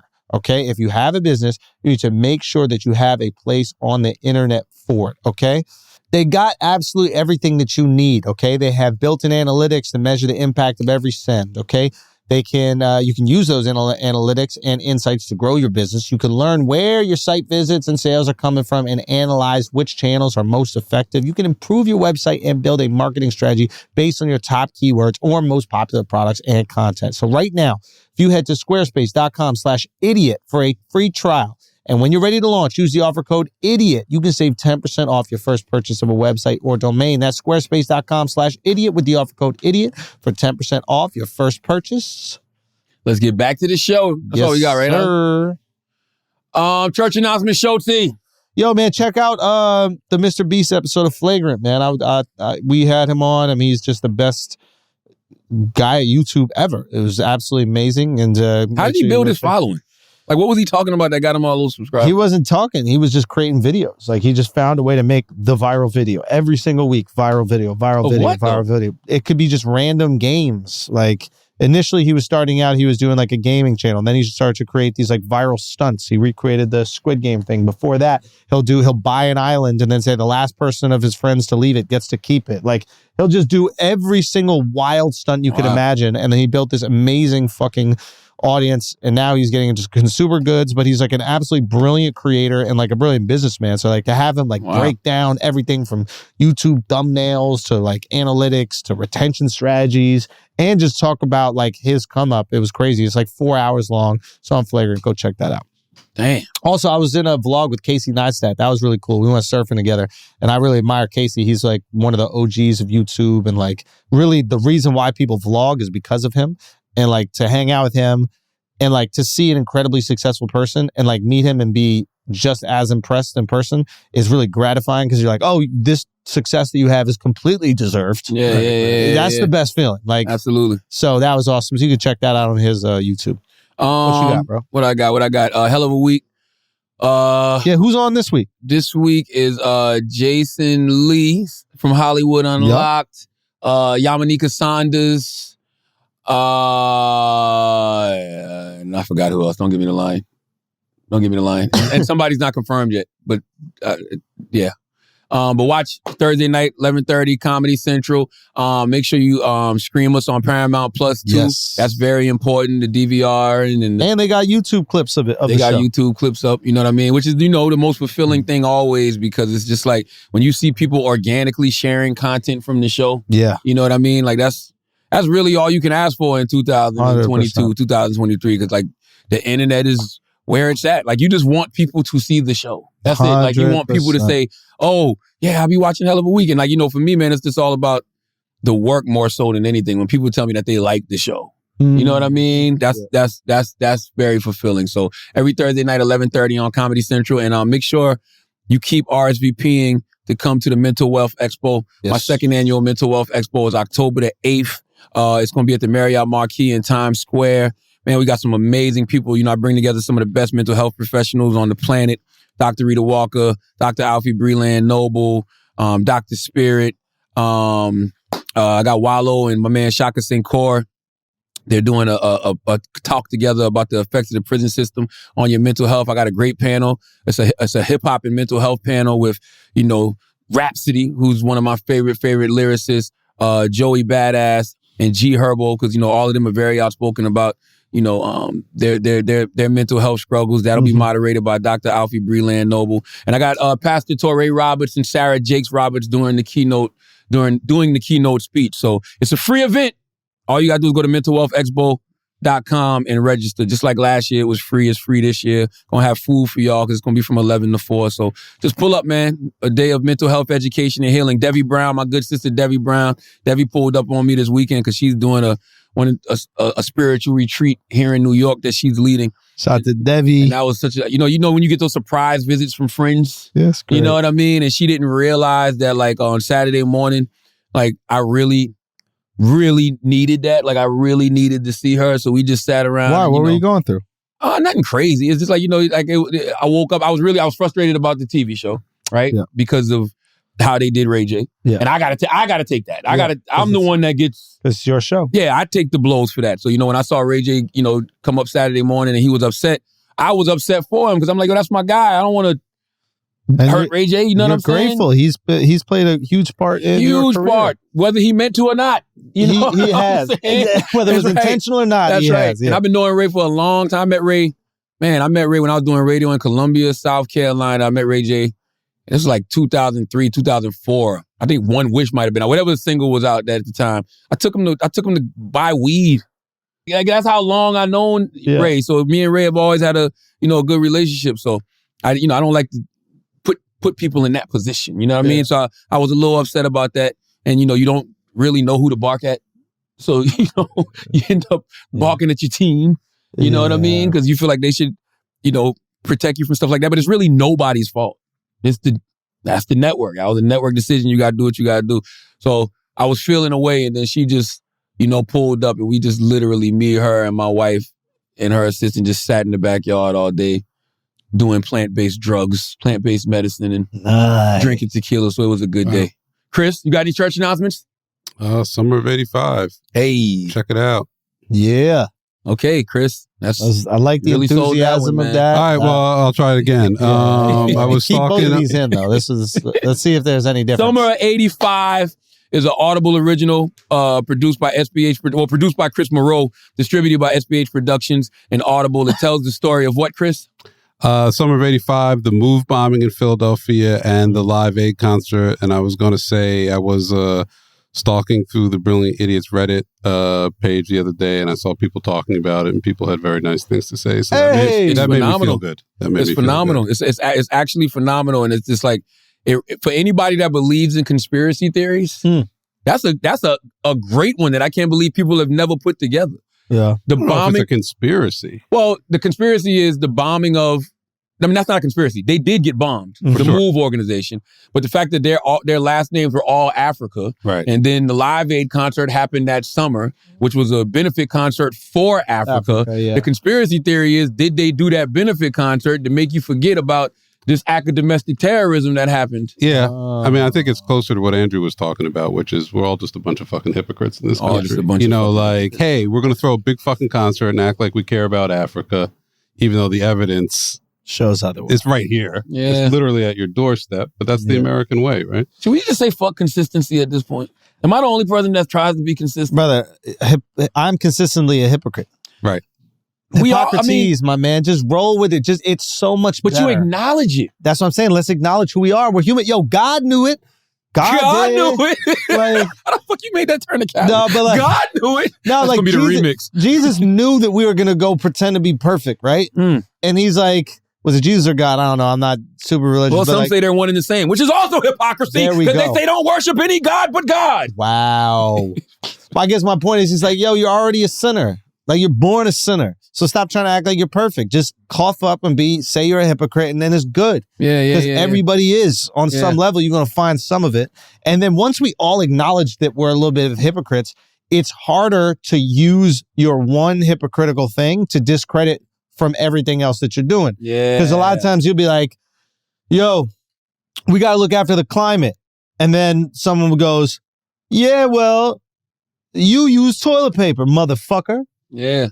Why don't you wipe with your hands? That's real. Like, and it's like, well, yes, I would like my ass to be clean, Yeah. but maybe there's other things we could do to look out for the environment while still using toilet paper. Yeah. Immigration. We were talking about immigration the other day. I'm a big hypocrite on immigration. Why? Explain. Both of sides of my family are very recent immigrants to the United States, but I'm like, hey, all right, enough's enough. But they're legal migrants, though, right? Kind of, maybe. Oh shit, Chris! I don't know. Oh shit! Were Irish immigrants in 1912 legal? I mean, get on that boat. He got on the boat. Shit was bad. He got on the boat. He came here. My grandmother came here. Jewish side of the family, same thing. Within the last 100 years, everybody came over here. Yeah. And I'm like, maybe that's hypocritical. Yeah. Like, hey, it was good for us, but what they say, you pull the gate down behind you. Exactly. I don't think hypocrisy. I think when you acknowledge hypocrisy and you're aware of the fact you've changed your mind or your stance has changed, I don't think that's hypocrisy. Hypocrisy to me is when like you act like you're not aware that you're being a hypocrite. Like said one thing here, but then you do one thing over there, and it's like you just act like those two things never happened. That's more annoying. I think hypocrisy in general is just doing one thing and then doing the exact opposite somewhere else. And it's like... But what if you acknowledge, though? What if you're like... You're still a hypocrite. You're just acknowledging it. Yeah. But you're more tolerable. Like, when somebody does something, they're doing it for the money, and then they act like you think they're going to act like they're not, and they're like, I'm just doing this to get money. Then all of a sudden you're like, all right. It's comforting, right? That's like Popovich the other day. They asked him, why'd you come back? And he's like, the salary. The salary. And you're like, oh, okay, my thank paycheck. You. It's really nice. As long as you're aware of the hypocrisy, I don't have a problem with it. Because it's a constant, we're all works in progress, right? We're all going to make mistakes. We're all going to change our minds. We all think we feel a way about something until we actually got to experience it. Exactly. That's the other problem. There's so many motherfuckers talking about shit you've never experienced. You don't know what you're going to actually do until you're in the situation. That's why I like when they sent the immigrants up to Martha's Vineyard or whatever. And then Martha's Vineyard, I think, accepted them and like was created like the sanctuary. They're a sanctuary state. It's a sanctuary state, Massachusetts. But you would think that like sending them to this really exclusive neighborhood, that people in that area would be like, get them the fuck out of here. They'd be like these, what are they called? Limousine liberals or champagne liberals in LA who are just like not in my backyard. NIMBY. Exactly. Yeah, right. So it's the people in LA who are like, oh my God, how dare you like build a wall? But then they live in a gated community or whatever. Like, there's a lot of hypocrisy right there. But apparently they accepted them. They're looking out for them. They're trying to bring them. They were there for like 24 hours. Yeah. Exactly. And then when that so that's nice because now I'm going, oh, you're not a hypocrite. And then in a month when they kick them the fuck out, then I'm going to go, you son of a bitch, shut the fuck up. Don't ever say anything about sanctuary city. But they kind of are hypocrites. And that's why, they had me in the headlines because I said I thought, what Ron DeSantis and, Governor Abbott and those guys are doing was genius. It is. Now, do you want to call is it inhumane? Yes. But the whole border crisis is inhumane. No, it's not inhumane. I didn't think it was because when you no. This is what they say I'm gonna tell you what they say is inhumane about it. That you're sending a group of people off and they don't know where they're going, and you're getting them on these buses and planes under false pretenses. For me, I'm like, oh wait, I didn't know that. Yeah. Oh, that's inhumane. There's another part of it too. Okay. Before they put them on the buses and planes, they had them register with ICE offices like in Wisconsin or Oregon or someplace, and they have to check in within 30 days. Now, once you send these people to Martha's Vineyard, there's no way they could check. They're not checking in anywhere, and then they have to get deported. So I think that was... All right. But having said that, I think for this particular group of people, it'll probably work out well because I don't know this for a fact. I suspect that between charity groups and individual families, people, like if someone came to me and was like, hey, can you give us money for this specific Venezuelan guy who was trapped in... They're going to become like a virtue, there's like cause celeb. It's a virtue signal opportunity for the people. So for them, I think it's cool. But for the next ones, it doesn't. I didn't realize that they were leaving them under false pretense. But it's still an evil genius move. No, so they don't have to. They could be like, listen, we got you. You snuck in illegally. Right. We got you. You don't get to sneak in and live where you want.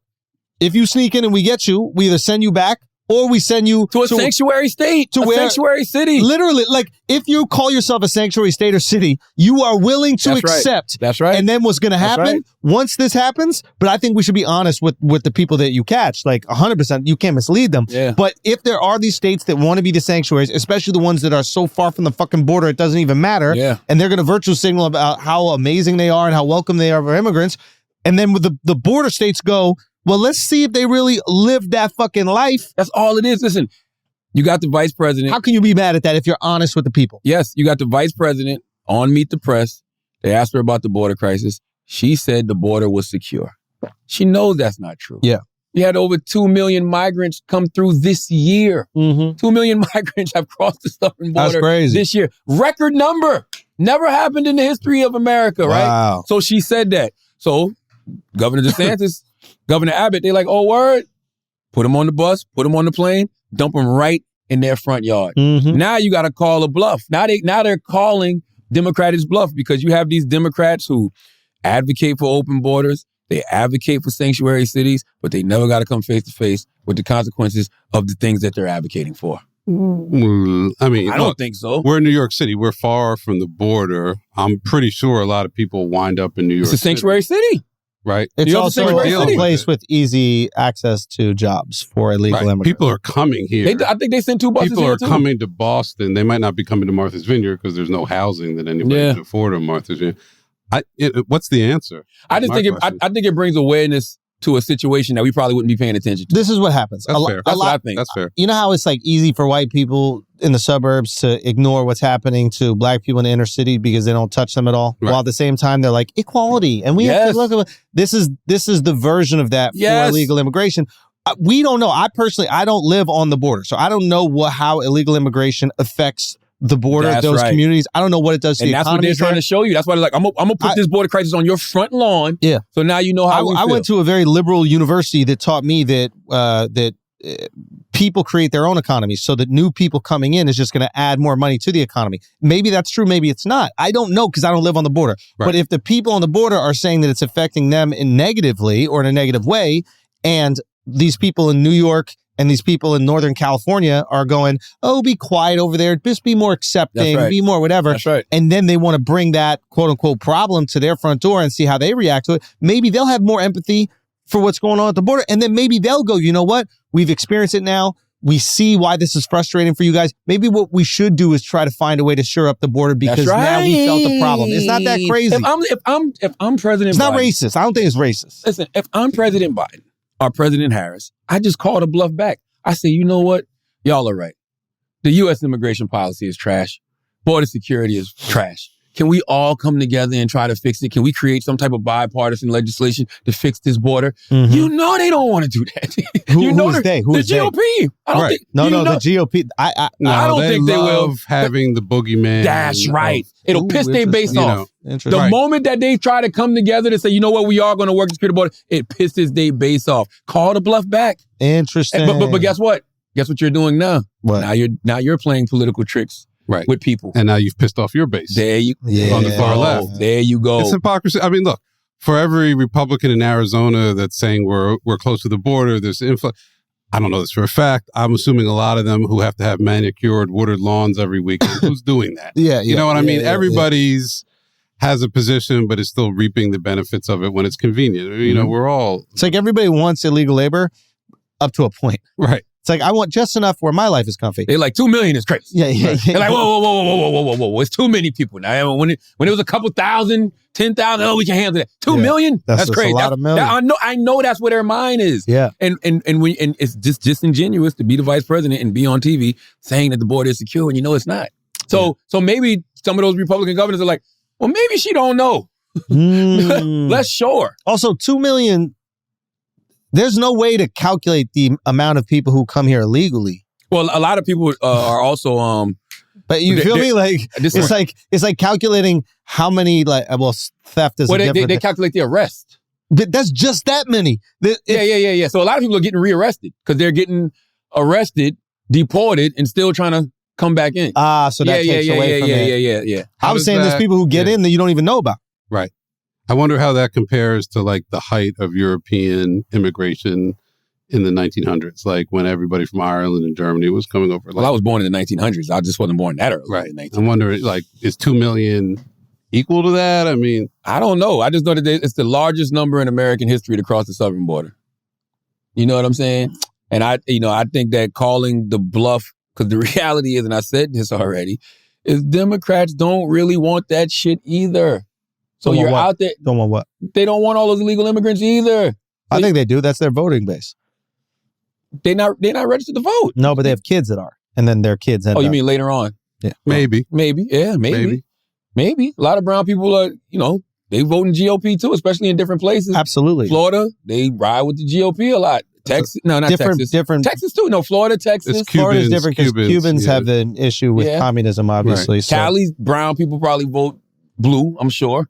Yeah. It's just different, man. Listen, it's different. I mean, like, immigrants tend to be more conservative culturally because they're coming from places that are more conservative. But if you come to a place where the conservative party, where you feel the conservative party doesn't accept you, right. It's hard to side with them in a voting situation, even if you agree with them philosophically on a lot of things. Yeah. And I think that's where, like, I would imagine, like, if you're a Mexican that is growing up here in America, you might feel a lack of acceptance, at least how the media portrays the right-wing views towards you. But at the same time, you're like, whoa, the things they talk about is way more similar to my home. So what the fuck am I supposed to do over here? Yeah. No, for real. If you're a Cuban whose family escaped the communist country, the idea of being a liberal is crazy. Oh my God. Like anything close to it. Yeah. That shit scares the fuck out of you. Because you know where it could probably go. Yeah, you're like, Bernie Sanders, shut up. Well, Bernie says he's not closing the door on the 2024 run. I mean, biology might do that. Like, Bernie got to be every bit of 97 years old. Y'all talk about dragons. Oh, the dragons. He's seen them. Well, yes, he had a pet one. Also, he's dragging his nuts all over the gym, old ass motherfucker. Bernie's definitely the old guy butt naked in the gym. Hells yes, with mad hair down there and meat. No meat, all bowls. Floyd Mayweather, salute to Floyd Mayweather, man. People are saying that Logan said that he feels, no, that was Jake Paul. Was it Jake? Maybe. Jake said he feels like Floyd is fucking up his legacy. I don't. Because Floyd Mayweather's legacy is solidified. He's not broke. He earned $20 million to go to goddamn Japan or wherever he was at and knock this dude out in 3 rounds. What? We know that for a fact. He got $20 million. That's the reports. The reports is that he earned $20 million. I mean, he's not doing it for free. I mean, it's so hard to not do that for $20 million. Why wouldn't you? It's so hard. Because if you're Floyd Mayweather, that's your exercise. Yeah. His whole life, that has been his training. He probably still trains like that all the time. It's not like a guy like Floyd is going to sit back and get fat. Yeah. Floyd is going to be still doing the workout, still sparring a little bit. He's still training other fighters. Yeah. Go out there and get $20 million and knock out somebody in 3 rounds. He's not even fighting boxers. And I saw people mad at him because he was like, I'm not getting in the ring with Manny Pacquiao. Yeah. He was like, why did I come this far to fight somebody that might give me a devastating blow? It's all fun and games until I can't fucking talk. Yeah, to my grandkids. Yes. Oh, good for him. He's like, I'm paraphrasing, but that's the gist. Yeah. You know, but like, yes. He's like, I'm not trying to do anything that's going to get me hurt, which reduces the promotability of it. But at the same time, he's probably going, you have to pay me minimum this. I'm not doing this pay-per-view shit where I got to build up the fight. You guarantee me this, and then you figure out how to promote this thing, and I go in there and I knock you out. And he's not doing it in America. Yeah, I know. Yo, you got to think somebody like Floyd Mayweather in these other countries is like a mythical figure, probably. You know what I mean? It's like going to watch Bron play basketball in another country. Like that shit'll probably be sold the fuck out because it's LeBron James. So it's like Mayweather, go over there, get these people an exhibition for 3 rounds, get $20 million, come home. Like who gives a shit? Yeah, you know what I mean? True. And Logan Paul is, how big is Logan, bro? Logan looks like a fucking running back. Yo, he's huge. Logan, compared to Floyd, there was no reason for Floyd to be in the ring with Logan Paul. Yeah. So, but we all thought that he was going to finish Logan immediately. The fact that Logan survived is a dub. Yeah, I knew he was going to win the fight. Bruh, I thought that Floyd was going to knock him out. Really? Not one punch, but like just TKO. Or multiples? Yeah. Maybe. Okay. What else we got?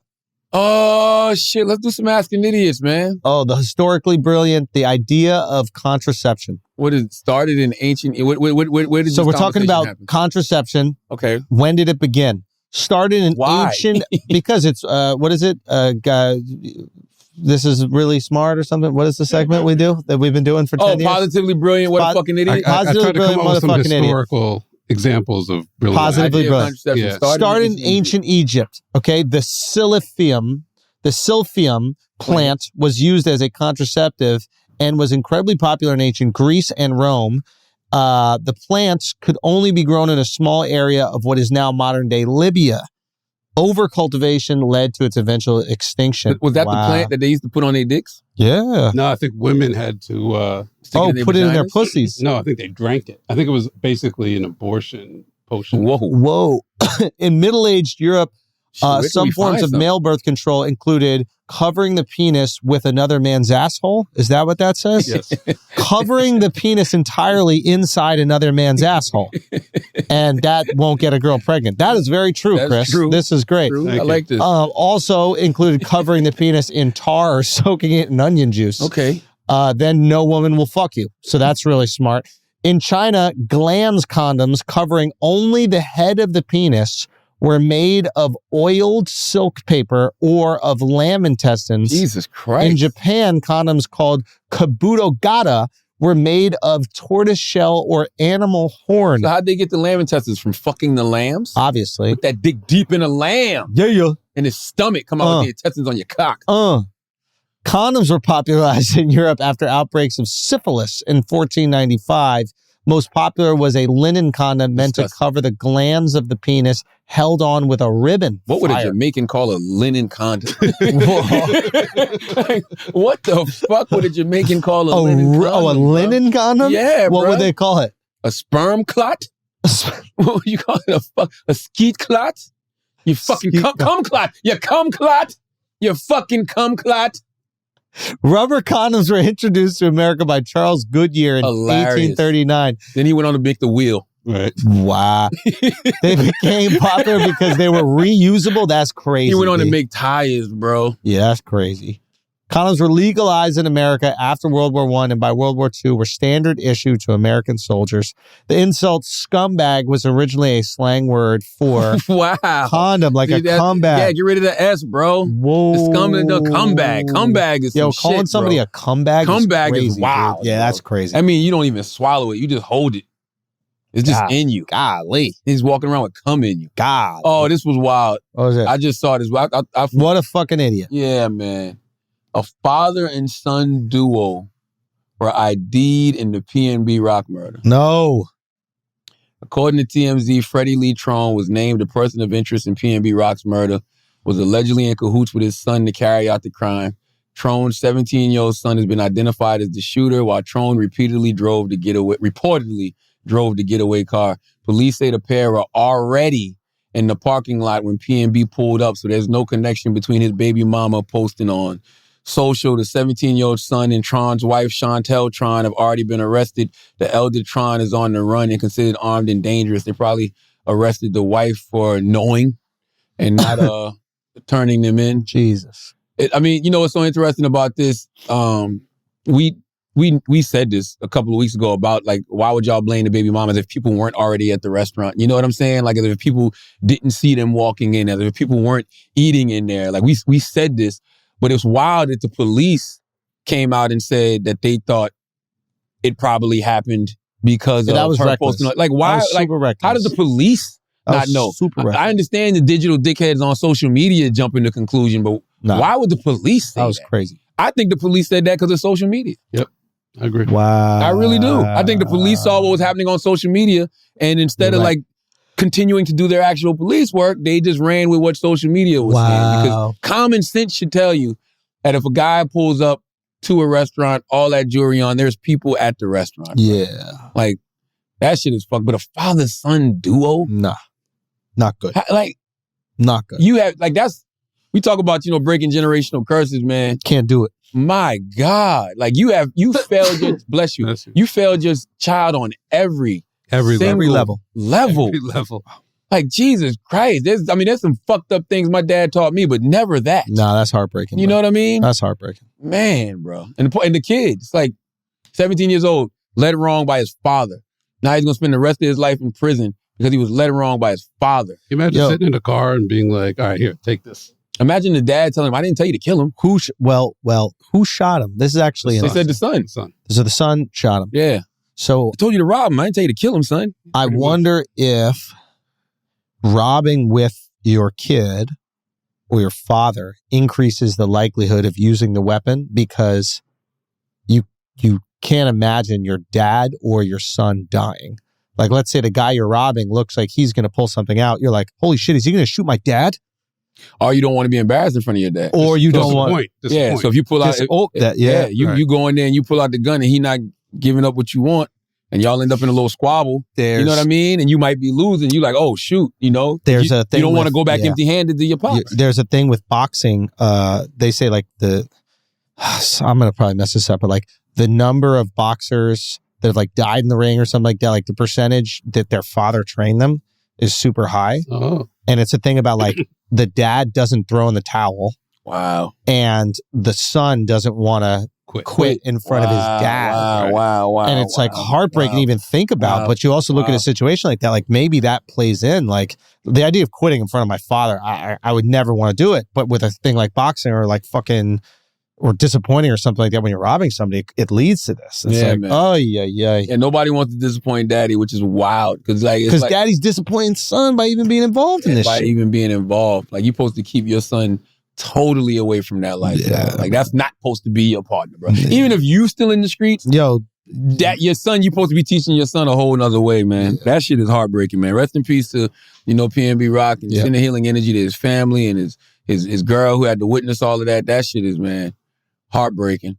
Brett Favre, salute the welfare queen, Brett Favre. What is this story? Can you explain this story? Yeah, it's actually former governor of Mississippi, Phil Bryant. It's a civil lawsuit against him for the misuse of state welfare funds because, Favre pressed Mississippi state officials for help in paying for new sports facilities at the University of Southern Mississippi, months after being told by then Governor Phil Bryant that the misuse of state welfare funds could be illegal. So it was like $5 million that they used in state welfare funds for this volleyball, because stadium. His daughter played on the volleyball team. That's right.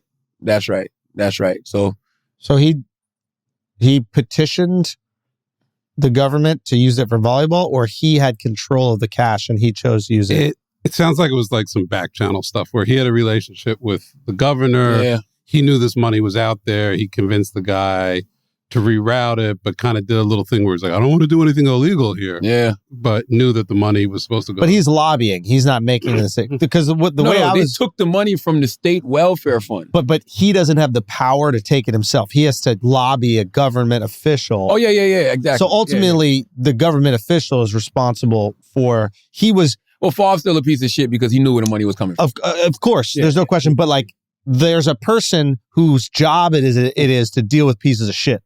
As a politician, you have pieces of shit constantly telling you where money should go. And that guy chose not to tell the piece of shit Brett Favre what to do with the money. It's wild, They're both culpable. It's just the way I've been reading headlines is like Brett Favre has control of this money. He's a celebrity. Exactly. They're using his name to, And what's wild about this situation is that I'm sure they could have got the money. I mean, where's Brett Favre's money? Exactly. $5 million. Come on, B. Between Brett Favre and state funds, they could have got shit together. Why do they need $5 million for women's volleyball? Bro, it's building a stadium. It's building a whole stadium. Do we need a stadium for that? You need a sandbox? Yeah, come on, bro.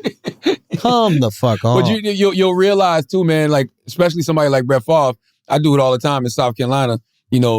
I'll come out of my pocket for things because it calls the state's bluff. Yeah. And you know who schools me to a lot of this? Who? Other politicians. Yeah. You know what I'm saying? Other politicians, they're like, look, this is what I need you to do. You pay for this, right? Because there's already state funding for it. Yeah. But when you pay for it, it'll be a headline and, people will be like, oh, well, Charlamagne just did this, so it'll make the state feel like they got to step it up a little bit. And it's happened every single... I'm talking about simple. It could be something as simple as, turkey drives. Right. Wow. Book bag giveaways. Like,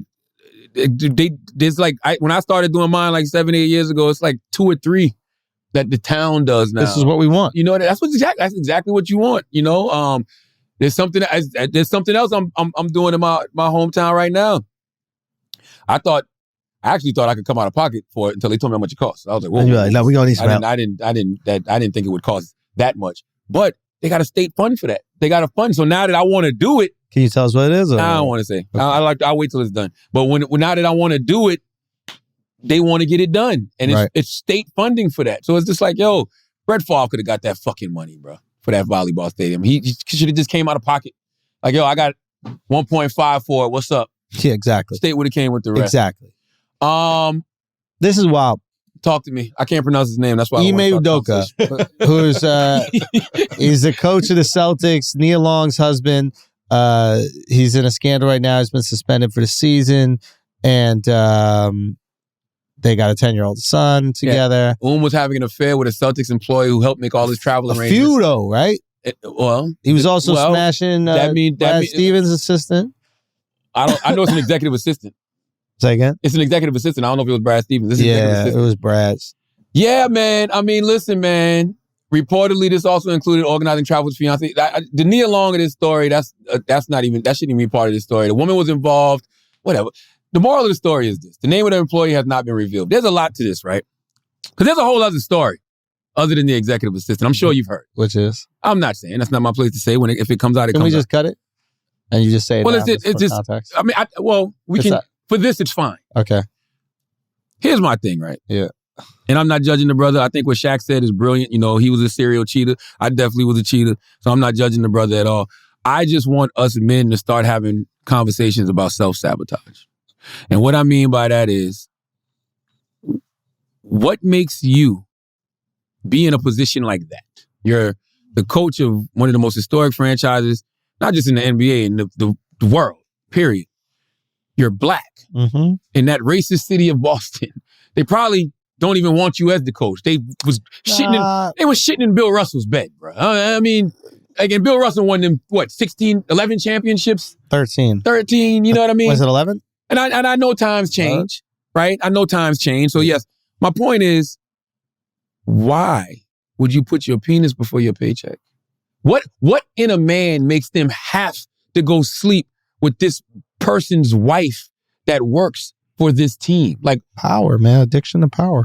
But where's the power? You're already powerful. What more power can you get from that? Why is Putin invading Ukraine, bro? Because he wants Ukraine. That makes more sense. He wants the land. Yeah. Why is NATO expanding into Ukraine? It's like everybody wants to just a little bit more. It's never enough. I think that guy's playing himself. That's what I'm saying. I'm like, if my wife did that, I'd say, you happy in this marriage? Like, you went out, let's talk about it privately. But to then go on a vendetta to try to get the other guy fired publicly, it's like, yeah, because you don't want to face the facts. Yeah, because face the facts. Yeah, because it has nothing to do with him. Because the reality is, the other employee hasn't been named, but allegedly it's team policy, right? Like it's a violation of codes of conduct within the organization. So the woman should be suspended as well, don't you think? It's a power dynamic. I don't care. Everybody keeps saying that, but I don't care about that. The rules are rules. No, because they said it was consensual, so yeah, I know, but he didn't force her to do it. They said it was an intimate, consensual I'm telling you how like relationship. corporations handle this shit. I think that's like whack. If you're in a position of power, what corporations have to do is protect themselves from sociopaths like Weinstein, right? So if you have a person in a position of power, he has to ask permission to engage with any other employee so that you can check with that employee and make sure it's good. Because what has happened before is Weinstein. Married. Yeah, but Weinstein and their cronies, the motherfuckers that are I don't want to say just as bad as Weinstein, but like whatever is right next to it, the ones who protected him and then told all the girls to shut the fuck up. Like, they are complicit with that kind of shit. I agree. So this happens at organizations. But don't you think Weinstein was on some other shit, though? Because he was telling women, I'm not saying if you want these this are the movie same. role, you know what I mean? But that the fear is that these people in positions of power are saying that to employees, and the employees don't have a place to complain, so they just go do it. Or they're terrified if they do complain, they'll be fired because it's like, I'm just a secretary. You don't need me. That's the head coach of the Boston Celtics that went to NBA Finals. But like, if that was the case, though, wouldn't they just put that out? Because now you can just fire him. Yeah, if he was doing that type of shit. Now there is, but you also might not want to be the person that removed the head coach from the team that made it to the NBA Finals. He wildin'. I guess, but you might not want all that public animosity. Also, you're a married woman. There's other things. Like, listen, I would love if there weren't, I'm not calling him a sociopath. I would love if there weren't sociopaths that were abusing their power and trying to have sex with women that they worked with and then threatening them if they don't. Mm-hmm. I think in every relationship, there's a power dynamic. I mean, if you really want to talk about the power dynamics of sex, like women have all the power. We literally cannot have sex with women unless they say yes. So they have 100% of the power. We have 0% of the power. To act like power dynamics don't exist within sexual dynamics is not true. But what is important is that everybody has choice, and important that these women that work for these organizations can say, I'm not interested, and the man will not hold that against them. That's what we all hope, right? Well, if that's the case, don't put out as an organization that it was an intimate, consensual relationship. Because when you put out that it was an intimate, consensual relationship, my next question is, well, how come she's not suspended as well? If it's a violation of the team's policies and the organization's policies, why isn't she suspended? Listen, I'm with you 100%. I think they backtracked from that a little bit and started to say there was like a harassment element to it. That maybe he made unwanted. There's a few other consensual, and then it. There's a few other employees that maybe like talked out. Here's the thing that I think is going on is I think that the organization has known this the whole time, and that's why none of us can even say this guy's name, and he is a black head coach of one of the most historic franchises in history that made it to the NBA Finals and almost won the NBA Finals. Please believe they didn't almost win. They could have won the NBA Finals. Game 6. Okay, my point is it wasn't like an absolute sweep. There was competitive. Won, in my opinion. Okay, stop. Let's not take away from the point. Yes, you're right. You have a black head coach of an NBA franchise, one of the most historic NBA franchises in history. Okay. That is incredibly successful, and his coaching made them successful. They sucked in the beginning, and the team got together because of his coaching, took them to the NBA Finals, and they won 2 games in the NBA Finals. They could have potentially won. And the fact that we can't pronounce his name, to me, and let me go conspiracy, is they knew this motherfucker was a wild dude, and they knew that they were like, we can't virtue single, because please believe the NBA would love nothing more than to make this guy the golden goose. Hey, we do have black coaches coaching here in the NBA, and the NBA is about taking these about black people, making them in powerful positions and making sure they rise to the top. They would love for this to be their golden goose, but then they got the call, which was, he's dicking down everybody on the fucking team. Bro. We cannot do it, and that's why nobody knows this motherfucker's name, bro. Bro, you got to bring Dr. Umar to sit on the bench, bro. I'm serious. Dr. Umar got to come in that organization, because if you a black man thinking that you going to get away with fucking white wives, you are out of your mind. Out of your mind, bro. No snow bunnies. You're out of your mind. But do you hear what I'm saying? I hear exactly what you're saying. Come on. My thing is, as a man who, deals with his own insecurities, has fed his ego through other women, who has had that lack of worthiness to where I felt like, sleeping with a whole bunch of other women would feel that. I want to know what's going on in men when they get to that point where they self-sabotage over women, over other vagina. Like, you did not have to sleep with that married woman, bro. That's why. This is why we scream black men don't cheat. But it's possible to be a great coach and a fucking idiot. And I'm not saying he's a fucking idiot. But why is he an idiot? I'm not saying he's a fucking idiot because he cheated. I'm saying he cheated like a fucking idiot. No, I think he's an idiot because he cheated too. Okay, listen. Yeah, I do. Again, I don't know where they are in their relationship. And again, I don't know what's going on in their life. And I don't know the agreement that he might have with his wife. Again, I don't know. So I can't speculate on that. Nia already put it out that she was blindsided. I know. But that's also... Okay, I get what you're saying. You know what I'm saying? I can't judge a man because I don't know what he's dealing with and what's going on in their relationship. But why shit where you live? That's my thing. That's why he's a fucking idiot. You don't have to cheat in the organization. He's a fucking idiot because he risked everything that he worked his whole career for when he could have done that shit on the road. You cheat outside the organization, bruh. You still wrong for cheating, but at least you don't think there's a waitress at some fucking chowder spot that would suck your dick on a Saturday?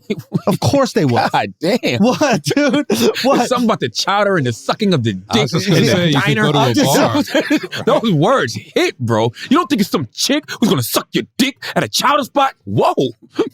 That shit hit, bro. I got a gift, bro. I don't know what to tell you. I got a gift. I got some gift. Yeah, I think I really do want men to explore that, man. Only because, like, man, I have not seen a man yet win from cheating, bro. And I'm talking about like this. I love my dad to death. My dad tells me, huh? Now you got me thinking. Talk to me. Now who won from cheating? Now you got me going. It's like immigrants. You don't know half of the ones out there right there, right? Bang, bang, bang. No, that's true. Bang, bang, bang. But I'm the ones I've seen in my life, I haven't seen it work for them, bro. Yeah. And you know what I'm saying? That goes to my pops and everything else. It's like, yo, what is it that makes you be in a great situation? I can understand when you're young, we all make mistakes. Why? You know what I'm saying? I think it's the risk for some people. That's got to be something psychological. Like, you got to talk to a therapist, I think it's the risk is like doing something naughty. Right. I think that's and they're searching for more naughty. It's like the people who have the adrenaline rush and they go skydiving. So what if you are afraid of heights and you can't go skydiving? Where else can I get that adrenaline? Right. I'm going to do something naughty. I'd rather skydive with no parachute than cheat on my wife, bro. Respect, bro. I'm not even lying. I'm more Thank God you didn't do that earlier. I'm more afraid of what cheating on my wife would do to her and my family than I am of jumping out of a plane with no parachute. Yeah, I think that's reasonable. And that's beautiful. Think about this for a second. Yes, I'm serious. Yeah, but you also believe you can fly. So that's something about you that you would you rather believe. me believe I can fly or believe I can cheat? I don't believe I can cheat. would rather you believe you can cheat than believe you can fly. No, I'd rather believe I can fly. I like you. and you will die if you believe you can I'll die if I cheat. No, you won't. Now my wife kills me. Now the kids got to be. She's not killing you. I don't know, bro. I'm not taking no chances. I'm 44 years old. I respect that. And that's my thing. Like, people like this, they're older. Bill Clinton is old. Like, why do you make these mistakes at that age? Well, you could argue that need for excitement or risk or whatever is also what made them great. Yes. You know, like Bill Clinton had a certain energy. Yes. I'm never going to have that, right? He had it. Well, where did he get it? It came from a lot of different sources. Maybe I can't say the guy's name either, but like, what do you mean different? When you say energy, like the need? Because girls like him, bro. Oh yeah, he's a good-looking guy. Yeah, he's successful. And by him, I'm talking about the Celtics coach. Yeah. Whose name I can't pronounce. Yeah, Ime Udoka. I'm just saying, like, there's guys like Clinton. They had a need for energy all the time. They had a need for people to love them. They had to always constantly feed that kind of vibe around them. And I guess sometimes it expresses itself in a different way. I don't know. Would you give up the presidency for Monica Lewinsky? No, that's my point. Yeah, that's wild. Like, that's my point. I'm not trying to say like that Monica's not smashable, but like giving up the presidency, bro. That's why you got to put these things in financial perspectives. Like the Celtics coach whose name I can't pronounce. Bill Clinton should have said that. What? Do you really think I'd give up the presidency for her? Well, I think he didn't think he was going to have to give it up. Because if you look at the president... Yeah, that's not an impeachable offense. Yeah, John Kennedy had 5,000 girls. Yeah. That's a part of I'm the sure they all presidency. did. Yeah. Right. I'm sure they all do. Like, you know what I mean? FDR I'm sure had a mistress, everybody. I'm sure. Yeah, the same thing that's going to make you president is also... the same thing that's going to make you pregnant. The same thing that's going to make you pregnant. But yeah, the thing that's going to make you president is going to show up in other ways too. And some of those ways might not be as positive. And that's a shame. That's why it's rare that you get people that have power. The same drive for power can, make Is it a you drive do for evil power things. though? That's why I said you got to put in financial perspectives. Because if I'm the Celtics coach, right?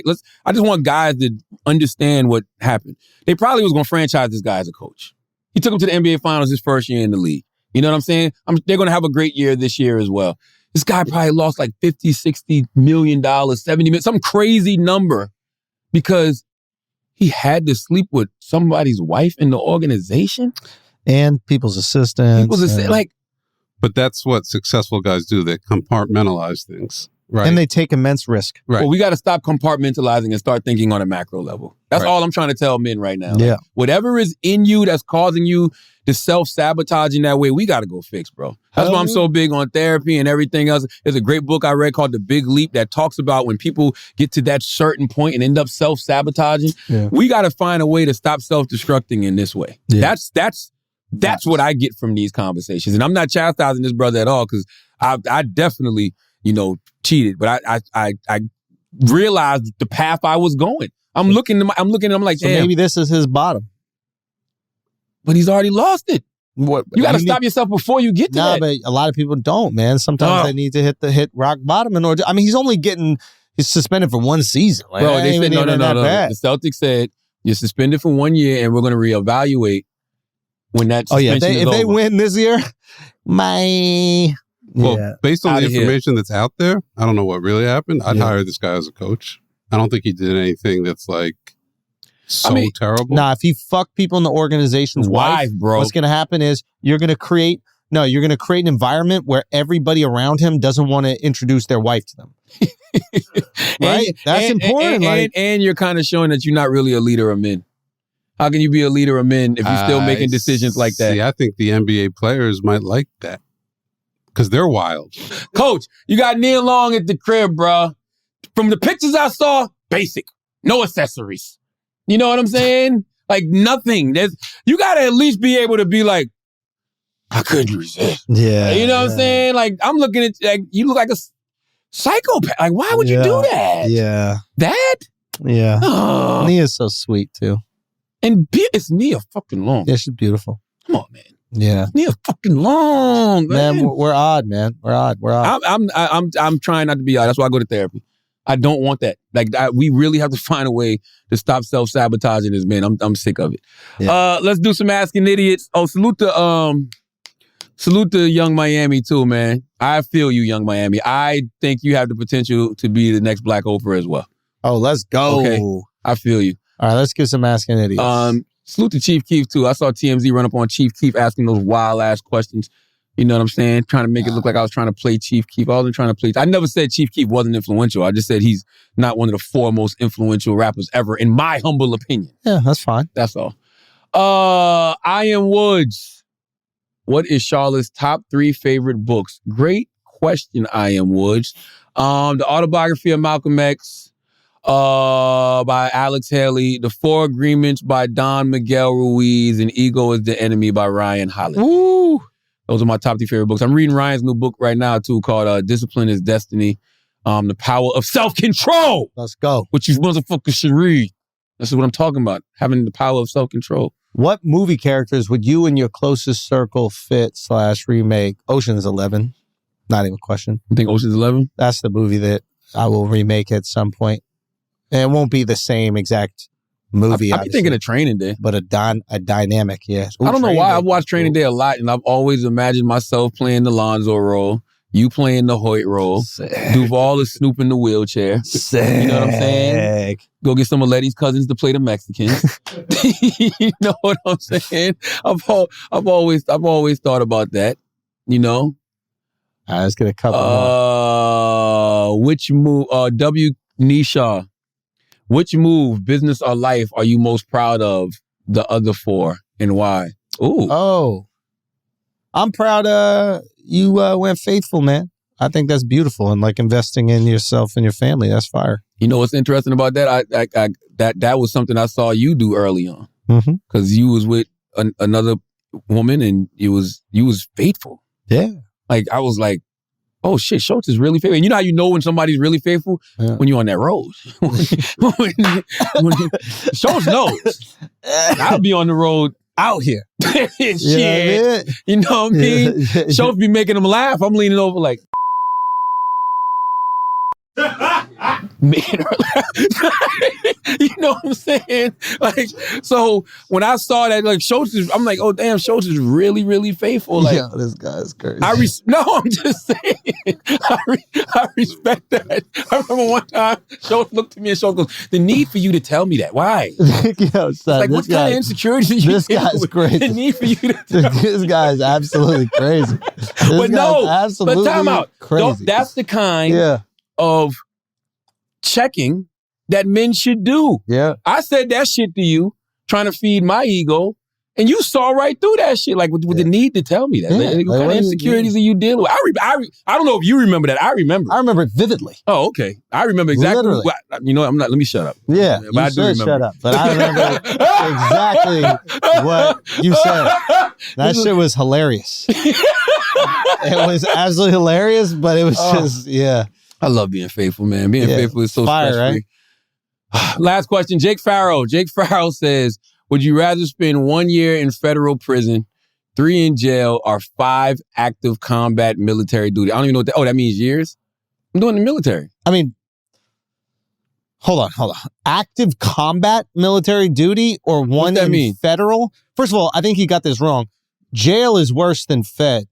Jail is the craziest. 1 year in Fed. Yeah, 1 year. 1 year in Fed. Fed is where like the felons go and they're like, yo, everybody behave. Oh no. Feds is actually smooth. That's what I'm saying. Oh yeah, my bad. Jail. So 3 is jail could be Rikers. Yeah. So 5 years active combat military duty, like you get shot at every day. I'd rather have dicks thrown at me once in a while getting shot at every day. Yeah, you're right. Damn, I ain't even think. Yeah, that's one of them come trick on. questions where you like, I choose military. No, I'm taking. I'm supposed to be a patriot, but at the same time, god damn, bro. Yeah, I'm taking that goddamn 1 year in federal prison. 85%. You be out in like 7-8 months. You know what I'm saying? Yeah. I'm taking that all day, Jake Farrell. And I'm not fucking. You ain't fucking within 8 months in federal prison. Yeah. 3 in Rikers. Hey, bro. They might change your life, bro. They might. What the Mexicans said in Training Day? You ever had your shit pushed in? Your shit pushed in. Simple question. Nah? Yeah. Had my shit pushed in. Oh, yeah, man. I had my shit pushed in, bro. Big time. Yeah, you're a shit pushed in. Yeah. All right. As always, if you think we're smart, you think we're intelligent, you think we're brilliant, you're absolutely right. But if you think we're just a couple idiots who don't know shit, you're right too. It's the Brilliant Idiots Podcast. Thank you for listening. Peace.